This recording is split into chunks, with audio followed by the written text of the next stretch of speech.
Mari kita tunjukkan semangat ukawan. Halo Sobat Corong Indonesia, akhir-akhir ini gerakan kelompok kriminal bersenjata atau KKB Papua semakin beringas saja. Banyak sudah aksi-aksi teror yang mereka lancarkan. Mulai dari menembaki pos TNI, terjadi kontak senjata antara anggota TNI Polri dengan kelompok kriminal bersenjata. Menembaki maskapai penerbangan sipil, hingga menggunakan warga sipil Papua sebagai tameng hidup, dan bahkan masih banyak lagi. Kriminal separatis bersenjata menjadikan masyarakat sipil sebagai tameng hidup ketika melakukan serangan. Melihat hal tersebut, Tentara Nasional Indonesia akan mengerahkan kembali 2 batalion pasukan tempurnya ke Papua. Tidak tanggung-tanggung kali ini, yang bakal dikirim adalah pasukan elit Raider TNI. 2 batalion tempur Raider yang akan dikerahkan ke Papua pun berasal dari 2 komando daerah militer yang berbeda. Yang pertama adalah pasukan dari Batalion Infanteri Raider 715 Motuliato dari Kodam 13 Merdeka. Dan yang berikutnya ialah Batalion Infanteri Raider 700 Wirayuda Cakti dari Kodam 14 Hasanuddin.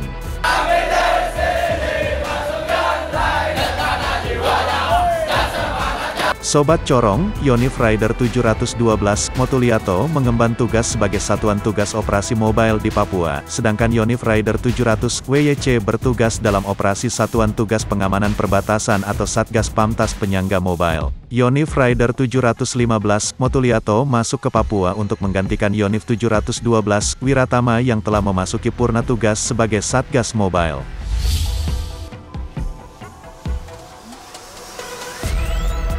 Sobat sekalian, sebelumnya, Brigadir Jenderal TNI Izak Pangemanan, dengan gagah berani telah menembus masuk ke zona merah basis terkuat organisasi Papua Merdeka.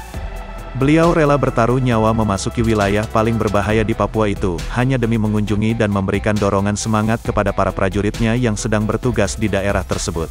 Namun Sobat Corong, perjalanan Brigjen TNI Izak ke pos tugas prajurit TNI itu, bukanlah sebuah perjalanan yang mudah. Selain daerah itu menjadi basis utama OPM, medan menuju lokasi juga sangat berat. Jalan menuju ke distrik Embua pun sangat terjal dan berlandaskan batu-batu besar yang licin dan lepas, belum lagi cuaca di lokasi sangatlah ekstrim. Dengan dikawal beberapa prajuritnya, Brigjen TNI Izak tiba di lokasi. Setelah 13 jam dia menghabiskan waktu menembus zona merah itu. Dikatakan jalur darat untuk mencapai distrik Gua tersebut adalah medan berat dan berisiko tinggi, serta cuaca yang ekstrim. Sobat Corong Militer, jadi apa sih tujuan dikerahkannya 2 batalion Raider ini ke Papua? Pengerahan 2 batalion Raider ini ke Papua sudah barang jelas untuk menguatkan terciptanya rasa aman bagi masyarakat Papua. Karena seperti yang kita ketahui, suasana di Papua beberapa bulan terakhir ini, memang cukup mencekam oleh ulah OPM. Selain membuat masyarakat Papua merasa tidak aman, OPM juga dinilai sangat mengganggu stabilitas keamanan dan eksistensi Negara Kesatuan Republik Indonesia. Sobat sekalian, sudah semestinya gerakan separatis itu segera ditumpas ya. Pemerintah di sini, harus mempunyai langkah yang strategis dan menyeluruh untuk menyelesaikan konflik separatis tersebut secara tuntas. Mengingat bahwa pemerintah sebelumnya dapat menyelesaikan konflik separatis gerakan Aceh Merdeka dengan baik, semestinya pemerintah saat ini juga tertantang untuk bisa menyelesaikan secara tuntas gerakan separatis di Papua. Jadi bagaimanakah caranya? Caranya sudah jelas, pemerintah perlu segera membenahi pelaksanaan otonomi khusus di Papua, agar secara nyata mampu menyejahterakan rakyat Papua. Pemerintah juga harus bisa mengatasi ketimpangan dan ketidakadilan di Papua. Dan tentu tidak sampai di situ, pemerintah juga perlu menguatkan peran intelijen di Papua untuk mengungkap dan memutus mata rantai organisasi separatis serta mampu menghentikan alur pasok senjata. Apa itu cukup? Tentu tidak. Peran TNI juga sangat dibutuhkan di sini. TNI perlu melokalisasi untuk menutup dan mempersempit ruang gerakan separatis agar lebih mudah ditangani. Tentu agar TNI dapat melaksanakan tugasnya secara maksimal, pemerintah harus segera menerbitkan peraturan presiden tentang pemberantasan tindak pidana terorisme yang mengatur keterlibatan TNI untuk melakukan operasi militer selain perang.